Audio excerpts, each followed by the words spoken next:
آپ قرآن پڑھیں نا ذرا، کس طرح کھول کھول کے بیان کرتا ہے اللہ، میرے سوا جن کو تم پکارتے ہو لن یخلقوا ذبابا، وہ ایک مکھی بھی پیدا حد نہیں کر دی اللہ، کس طرح کھول کے بات کی اللہ نے، میرے سوا جن کو پکارتے ہو مشکلات میں حاجات میں، وہ ایک مکھی بھی پیدا نہیں کر سکتے، وَلَوِ اجْتَمَعُوا لَهُ، سارے جمع ہو جائیں، مل جائیں، زور لگائیں، ٹل لگائیں، نہیں کر سکتے، حد نہیں ہو گئی؟ اور سن رہے ہو کہ سو رہے ہو؟ سن رہے ہو؟ سنو ذرا، ہم ذرا پنجابی خطیب ہیں، ہم چاہتے ہیں کہ لوگ ہمارے ساتھ چلیں، اور آپ کے جو پشتو کے خطیب ہوتے ہیں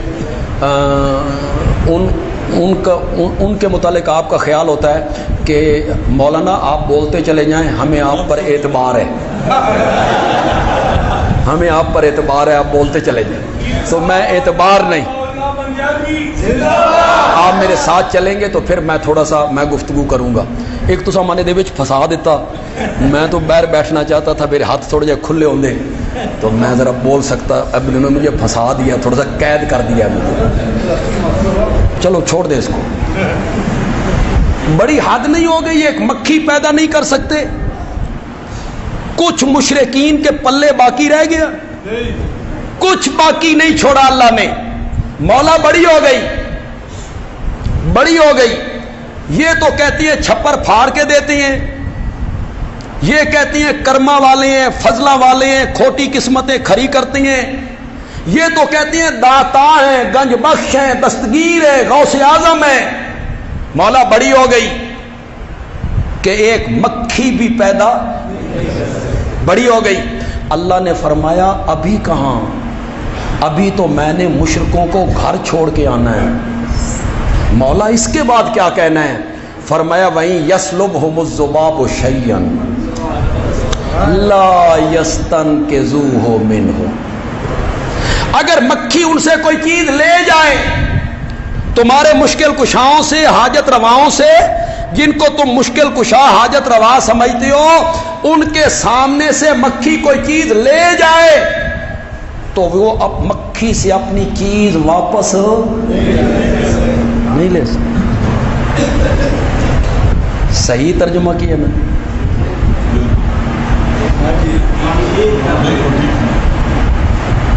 یسلب کا یہی معنی ہوتا ہے، لے جائے۔ کیوں جی پروفیسر، یسلب کا معنی کیا ہوتا ہے؟ سلب کرنے کا کیا معنی ہوتا ہے؟ لے جائے۔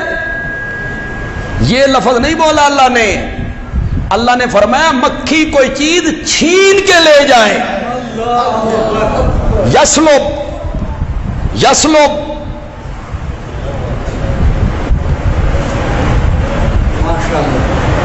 یہ میرا موبائل ہے، مبارک زیب صاحب لینا چاہتے ہیں، لینا چاہتے ہیں، میں دوں نہ دوں میری مرضی ہے، یہ چھیننا چاہتے ہیں، چھیننا چاہتے ہیں۔ اس کا کیا مطلب ہے؟ ادھر سے انہوں نے پکڑا، ادھر سے میں نے پکڑا، میں نے ادھر زور لگایا، انہوں نے ادھر زور لگایا، میرے ہاتھوں کی گرفت ڈھیلی ہو گئی، یہ طاقتور تھے، میں کمزور تھا، یہ چھین کے لے گئے۔ پشاور والوں میری اس بات کو غور سے سنو، 7 دن تک تمہیں مزہ آتا رہے گا۔ یہ چھین کے لے گئے، میں کمزور تھا، یہ طاقتور تھے، جو چھین لے وہ طاقتور ہوتا ہے، جس سے چھینی جائے وہ کمزور ہوتا ہے۔ اللہ نے فرمایا تیرے مشکل کشا اتنے کمزور ہیں، مکھیاں بھی ان سے چیزیں چھین کے لے جاتی ہیں۔ تو کہتا ہے یہ کرنیاں والے ہیں، کرما والے ہیں، فضلہ والے ہیں۔ وہیں یسلبہم الذباب شیئا لا یستنقذوہ منہ ضعف الطالب والمطلوب۔ ضعفا، ضعف کا معنی ہوتا ہے ضعفا، ضعیف، ضعیف کا معنی ہوتا ہے طاقتور، ضعفا بولو تو صحیح یار، کمزور ہے، الطالب مانگنے والا بھی، والمطلوب جس سے مانگا جا رہا ہے، مانگنے والا بھی کمزور، جس سے مانگا جا رہا ہے وہ بھی کمزور، مولا جس سے مانگا جا رہا ہے وہ تو کمزور ہے، مانگنے والا کیسے کمزور ہو گیا؟ یہ تو مل آنر ہے، یہ تو تاجر ہے، یہ تو 20ویں گریڈ کا آفیسر ہے، یہ تو پہلوان ہے، یہ کیسے کمزور ہو گیا؟ مفسرین نے لکھا جو طالب ہے یہ کمزور ہے فی العقل، کس لحاظ سے؟ فہم کے لحاظ سے، سمجھ کے لحاظ سے، کس کو چھوڑ کے کس سے مانگ رہا ہے، اور جو مطلوب ہے وہ کمزور ہے کہ چہرے سے مکھی نہیں اڑا سکتا، یتیم بچوں کے سر پہ ہاتھ نہیں رکھ سکتا، کروٹ تبدیل نہیں کر سکتا، تو کیسا فصلت ہوا جی؟ احکمت آیاتہ ثم فصلت، کس طرح کھول کھول کے اللہ نے بیان کیا جی؟ پھر جب اللہ نے اس آیت کو ختم کیا تو آگے اللہ نے تھوڑا سا شکوہ کیا، شکوہ لوگوں سے، ما قدر اللہ، جس طرح میری قدر کرنے کا حق تھا نا، لوگوں نے میری قدر نہیں کی، جس طرح میری قدر کرنے کا حق تھا لوگوں نے میری قدر نہیں کی، ان کو مجھ سے ملا دیا جو مکھی نہ بنا سکیں۔ آپ کی توجہ چاہوں گا، ایک جملہ کہنا چاہتا ہوں، جملہ تو تقریروں میں کہتا ہوں لیکن آج درس کے ماحول میں بھی کہنا چاہتا ہوں کہ پہلی مرتبہ آپ کے پاس آیا ہوں۔ اللہ کی جس طرح قدر کرنی چاہیے تھی اس طرح لوگوں نے اللہ کی قدر، غیر اللہ کے پجاریوں نے ان کو مجھ سے ملا دیا کہ وہ بھی کھوٹی قسمتیں کھڑی کرتا ہے، یہ بھی کھوٹی قسمتیں کھڑی کرتا ہے، وہ بھی داتا ہے، وہ بھی داتا ہے، وہ بھی گنج بخش ہے، وہ بھی گنج بخش ہے، ان کو مجھ سے ملا دیا، جو مکھی نہ بنا سکیں، مکھی نہ بنا سکیں، مکھی چیز چھین کے لے جائے تو مکھی سے چیز واپس نہ لے سکیں، ایک طرف تیرے مشکل کشا ہیں جو مکھی نہ بنا سکیں، ایک طرف میں ہوں جو ماں کے پیٹ میں 3 اندھیروں میں گندے پانی کے نقشے پر، گندے پانی پر نقشہ جماتا ہوں اور یوسف جیسا حسین بنا کے رکھ دیا۔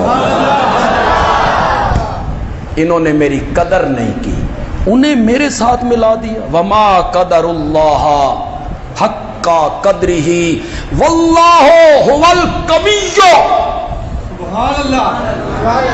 اب ذرا پڑھو ضعفا، جب ان کی باری آئی تو کیا کہا؟ ضعفا، اپنی باری آئی تو القوی العزیز، طاقت والا بھی ہوں، عزیز بھی ہوں۔ عزیز کا معنی ہم کرتے ہیں غالب، اکثر غالب، کچھ لوگوں نے معنی کیا زبردست۔ عزیز کا معنی کیا کیا؟ زبردست۔ یہ ہم نے معنی کر دیا، علماء معنی کر دیتے ہیں، شاگرد پڑھ لیتے ہیں، اس کی یار تہ میں تو ذرا اترو، زبردست، اس میں کتنی قوت ہے، زبردست۔ تو ہم چھوٹے تھے تو ہمیں نورانی قاعدہ دے دیا گیا، بھائی مسجد میں جاؤ اور قرآن پڑھو۔ آپ بھی جاتے ہیں حافظ صاحب کے پاس، قاری صاحب کے پاس، یا قاری صاحب گھر آتے ہیں پڑھانے کے لیے، تو وہ نورانی قاعدہ جب انہوں نے پڑھایا، پہلی پٹی، دوسری پٹی، تیسری پٹی، تو پھر آگے ایک پٹی آئی تو انہوں نے پہچان کروائی۔ قاری صاحب کہنے لگے جو حرف کے اوپر ہو اسے زبر کہتے ہیں، حرف کے اوپر ہو اسے زبر کہتی ہیں، اور جو حرف کے نیچے ہو اسے زیر کہتی ہیں۔ تو زبر کا معنی ہو گیا اوپر، زبر کا معنی اوپر، دست کا معنی ہاتھ، دست کا معنی ہاتھ، اب العزیز کا معنی کرنے لگا ہوں. العزیز کا معنی اللہ کہتی ہیں ساری کائنات زیر دست ہے, اللہ زبردست ہے. ساری کائنات کیا ہے؟ زیر دست ہے, اللہ زبردست ہے. سب لینے والے ہیں, اللہ کا ہاتھ اوپر. وہ حدیث میں نہیں آتا اوپر والا ہاتھ نیچے والے ہاتھ سے بہتر ہے؟ اس کا کیا مطلب ہے؟ اوپر والا ہاتھ نیچے والے ہاتھ سے بہتر ہے, اس کا کیا معنی؟ دینے والا ہاتھ